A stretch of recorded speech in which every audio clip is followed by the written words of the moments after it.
Welcome, everybody, to Postgame Takeaways with Inside ND Sports. I'm Tyler James. He's the one and only Eric Hansen, and we're here to share our postgame takeaways from Notre Dame's 27-17 win over Indiana. Eric, what was your biggest takeaway from this playoff victory for the Irish? For me, Tyler, it was something I wrote about in my column about how what Marcus Freeman envisioned for this program when he took the job from Brian Kelly, or after Brian Kelly, 3 Decembers ago. He wanted an offensive, defensive line driven program, and it showed up big time tonight when it needed to the most. And I thought everything else kind of fed off of that. And I think where it really showed up the most was in the running game. Notre Dame outrushing the Hoosiers, almost tripling their rushing total. Actually, they did triple their rushing total. And against the number one rushing defense in the country, and then holding Indiana's rushing attack to 2.3 yards per carry. How about you? Yeah, that was well, I'll add to that, but that was by far the most rushing yards a team had against Indiana this year, and it actually increased Indiana's average rushing yards allowed per game by almost 10 full yards. That's how much Notre Dame increased the average from 70 something to 80 something. So an impressive performance, though. A lot of that did come on the one the haymaker, the 98-yard touchdown run from Jeremiah Love, which came early, and I think Notre Dame really needed that. And I still think Notre Dame would win a game without that run, but I think it really lifted the team, allowed the offense to get some confidence after an early interception by Riley Leonard, and I think it was a little bit of a reminder, like, hey, at our best, they can't do anything to stop us. And I think that really set a tone that resonated with the rest of the offense and probably rubbed off on the defense as well. Right. Well, and the offensive line had a really good day. Now, they lost Rocco Spindler at a point. We don't know exactly the nature of the injury and how long and the severity and so forth. But Sam Pendleton got plugged in at that right guard spot. And then on the defensive line, Riley Mills went out, and Gabe Rubio took most of those snaps. Riley Mills played a really good game the little bit he was in there. But there was a lot of good plays from the defensive line. Xavier Watts is a headliner, and he's not a defensive lineman, but 3 sacks from the defensive line, Mills, and then 2 freshmen, Logan Thomas and Bryce Young, also were credited with sacks tonight against an Indiana offensive line that was Joe Moore semifinalist, just like Notre Dame's was. Yeah, and Young's sack was much more meaningful than Logan Thomas's was, because the Young sack came in a meaningful moment of the game with Indiana backed up. Thomas's came rather late in the game, but Logan Thomas needs to make plays like that as someone that's deep on the depth chart, and Notre Dame's depth chart seems to continue to take hits. Bryce Young even left the game, which probably led to some of that playing time for Logan Thomas late. So Notre Dame's depth will continue to get tested. We'll see what the prognosis is for some of the guys who went down tonight. Hopefully there's nothing that will impact their ability to play against Georgia in the Sugar Bowl. And the good news is there's a bit of a extra time. It's more than just a week off before that game, so that should help anyone that's maybe in that questionable area. But yeah, I thought the defense played extremely well. I thought it was pretty much an extension of what we've seen from Notre Dame's defense all season long. I thought the defense did not allow Curtis Rourke to get comfortable. His early RPO throws seemed like he was off target and just not, maybe a little antsy and impacted by what Notre Dame was trying to do up front, and confuse him a little bit. And that seemed to wear on. He found a little bit of a rhythm late in the game when it didn't really matter anymore. But I thought for the most part, completely shut down the IU passing game. There's the one big pass early on, which was followed then by the Xavier Watts interception. So that sort of calmed things down. But that IU passing game was not as imposing as it was on paper. Right. they ended up with 126 of their 278 yards basically in the last 5 minutes and scored a couple touchdowns in the last 87 seconds. That was helped by a successful onside kick. A couple things there. One is Marcus Freeman actually said, "You know what? I'm not mad that happened. I think that humbles us, gives us something to work on." What do you think about his take on that? I don't know. I mean, I think that's one way to spin. Al Golden didn't seem to care about it at all. He was like, oh, I don't care. I don't know if he used those exact words, but he was like, we weren't doing what we normally do in that situation. He felt like, he said he didn't feel like they needed to sort of challenge IU in the way it had throughout the rest of the game. So maybe there's a couple plays here and there that you could put on film to motivate guys, but I think you probably could find some of those instances before those final two drives for IU as well. So one thing that really stands out to me about tonight, and I don't know, we'll see. It could be much ado to nothing, and maybe it says more about IU. It felt like Notre Dame didn't play, I don't know, that close to its A game, and it was still a pretty, maybe not on the final scoreboard, but it felt in hand for most of the game. Like Notre Dame was in control of the game. Right. And that, for Notre Dame to do that in the college football playoff, feels like a big deal to me, that like Notre Dame could get away with not playing its best and advance in a win or move on, win or go home situation. So I don't know if that will be the case if Notre Dame can afford to do that against Georgia on January 1st. But I thought it was impressive that even on a night where Notre Dame could have certainly played better, it seemed to be in control from the first quarter on. Well, I wanted to bring up a couple of points here and get your thoughts on. First of all, Riley Leonard, 23 of 32, 201 yards, 1 touchdown, 1 interception, had 11 rushes for 30 yards and a touchdown, which broke Brandon Wimbush's single season record with his 15th touchdown. So what's your assessment of Riley Leonard tonight? I will say this before you answer. Curt Cignetti really was singing Riley Leonard's praises. Yeah, I think Leonard showed what we've seen from him a lot this season, that he isn't always the most accurate. He's able to recover from some mistakes. That interception gets deflected, and so it's a bit of a bad luck interception. He was joking in the post game that he felt like he had such a great week of practice, and then his first throw gets intercepted. And it's like, what the heck's going on? But he didn't let that impact him. He bounced back. I think he was off target on some throws. There were certainly some drops or some, whether you want to call them a drop, but catchable passes that guys didn't haul in, that has continued to hurt Notre Dame's passing game. But I thought later on, some of the guys were making some nice catches to aid Riley Leonard when he wasn't necessarily on target as best he could be. So I thought he played pretty well. The added benefit of what he can do with his legs, it's like it's third down. It's just like a backbreaker when he drops back, and you feel like, okay, we got good coverage, and then all of a sudden he's like, okay, I got enough room to get 6 yards here.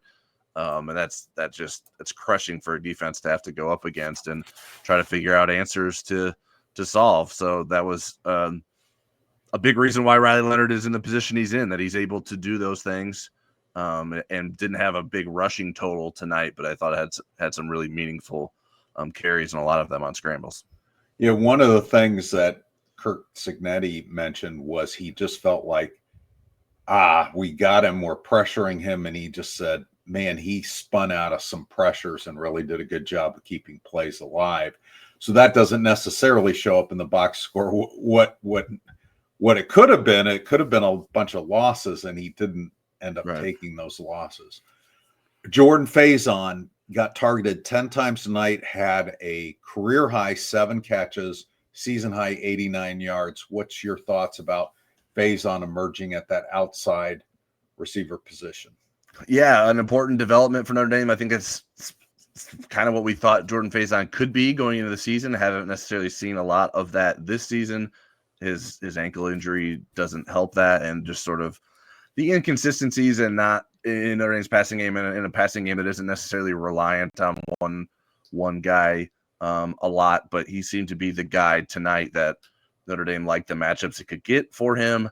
The deep pass certainly is nice in the stats and probably feels good for both Riley Leonard and Jordan Faison, but the game wasn't necessarily in doubt at that point. So I don't know that I would that throw would have been much more meaningful in the first quarter, but there wasn't a lot of pressure on it. Although Riley Leonard physically was pressured on that throw a little bit.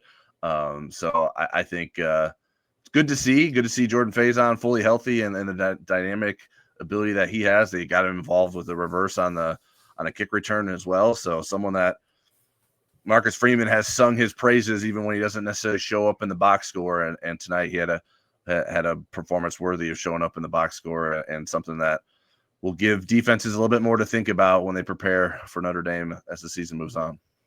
Mitch Jeter, what did you think about the 2 field goals he made, the one that got blocked? Yeah, great news that he made field goals. Yeah. I have been very wary of what his capability was based on what he had been doing for the last month of the season, and to hit a 49-yarder is a big kick. It's just like you felt especially like, at that time of the game. yeah, at that time of the game to make it a 2-score game again, or a 2-touchdown game, and it just felt like 2 steps forward and then 1 step back with another blocked field goal. I don't know what's going on there. Like it's far too often easily blocked. Yeah, easily blocked far too often. There were a bunch of guys that could have blocked that. Yeah, it's happening too frequently. So I don't know if he's too worried about making kicks because he hasn't had enough success making kicks that they're coming out lower. I'm not enough of a kicking expert to know what's going wrong there, but certainly the games are going to be tighter and tighter. You would expect as Notre Dame finishes its season, and you hope for Marty Biagi's sake and Mitch Jeter's sake that one of those don't haunt them later on. See, I'm asking you a lot of the questions because I think your caffeine is working better than mine. What'd you think of the crowd tonight? The home field advantage. What was your takeaway from that? I thought it was great. I'm not sure in any of the games that I've covered since 2012. Now I haven't been to every home game since then. That's when I first started attending games as a writer. That was the most impressive home crowd. There have been more like when Ohio State came or Georgia came, and it was like both teams had solid representation. It felt like the numbers showed up. Like it didn't seem like an IU flooded the stadium by any means. And the Notre Dame crowd was very into the game. They didn't need that much egging on from the video board, and the video board I thought did a pretty good job of trying to keep them engaged. I thought it was a special atmosphere. I thought it was pretty electric, and you hate to say this about Notre Dame, but that's not the norm for Notre Dame, at least from my perspective. And I think Jack Kaiser even sort of said like maybe this is like a turning point, or I don't remember his exact phrase, but maybe we've started something special here at Notre Dame Stadium with what it felt like tonight. So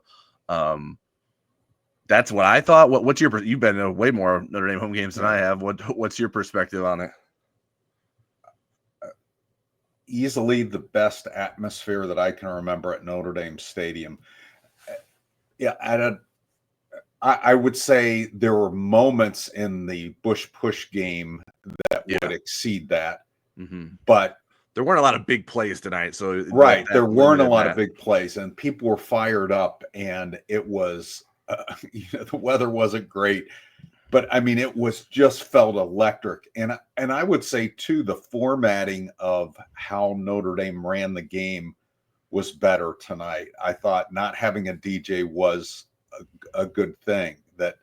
And I think how they interspersed like Irv Smith, I thought that was a nice touch, carry on your back, it was a great reference to the 1991 game. And just having all the greats there, the pacing, and not having to get quiet to listen to somebody talking and discerning what they said. I think, I thought the video board was really good. And I'll tell you what, I liked hearing Crazy Train. I don't want to hear it every game, but I liked hearing it that one. I thought it was really a helpful thing. And I think this is what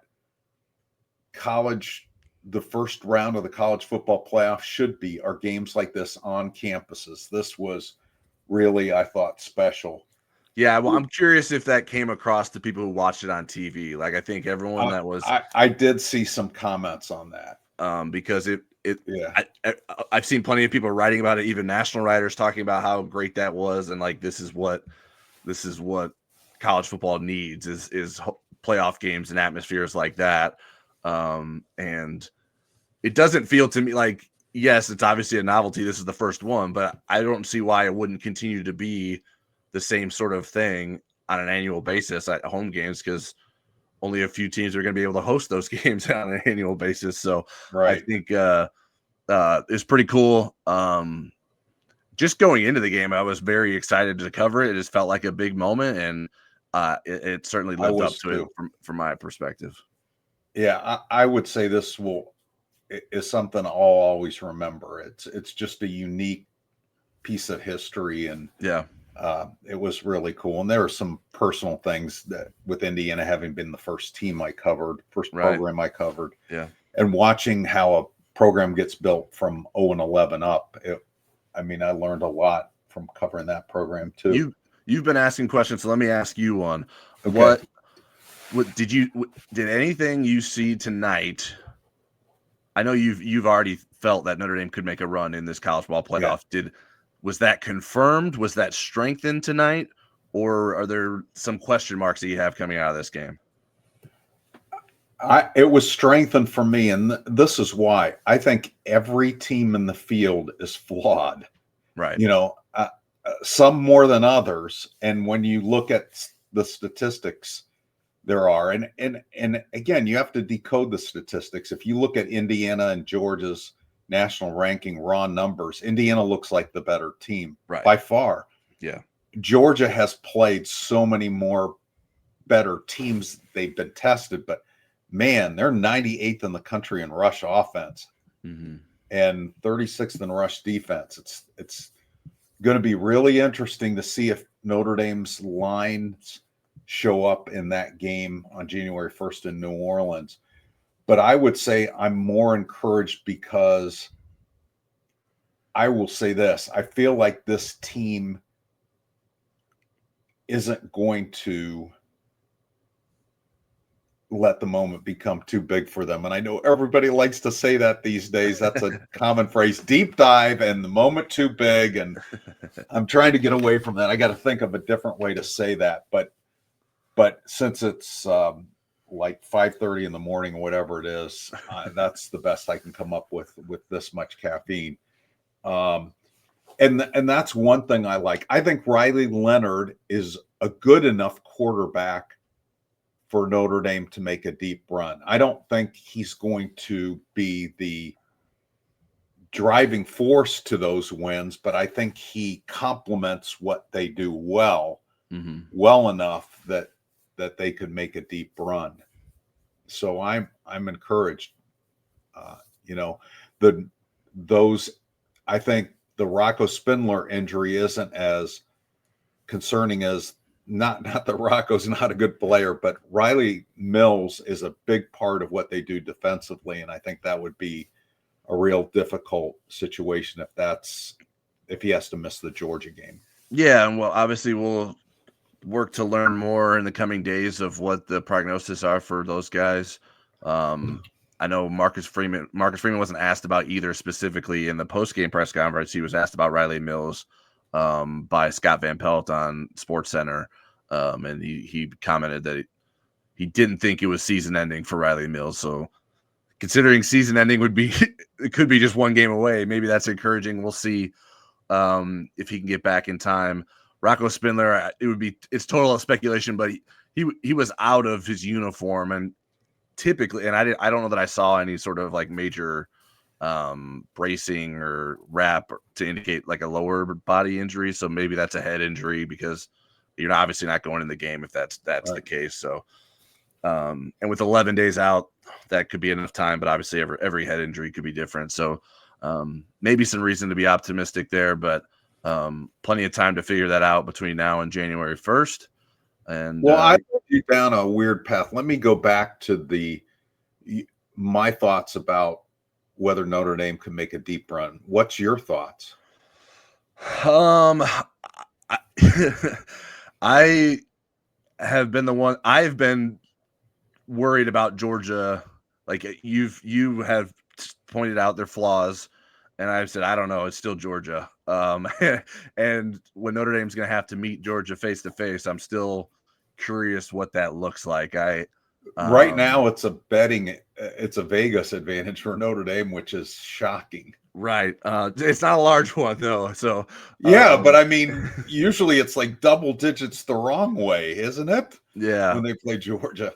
Yeah, and so we'll see what that looks like.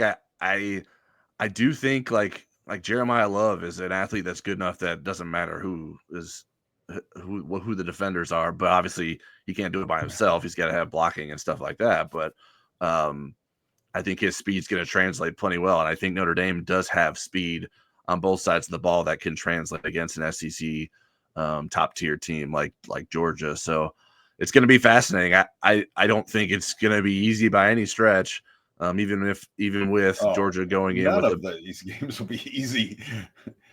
Even with Georgia going in with a new starting quarterback, and who knows what Gunnar Stockton is going to look like. It's anyone's guess at this point, but it sets up for certainly an intriguing matchup and another opportunity for Notre Dame to state its case and continue playing football on the biggest stage. Have we ever heard of a kid named Gunnar that plays any position but quarterback? Well, he could be a punt gunner. That may be more fitting, but yeah, that's Indiana's punter really was running it. Yeah, that's another important takeaway from tonight.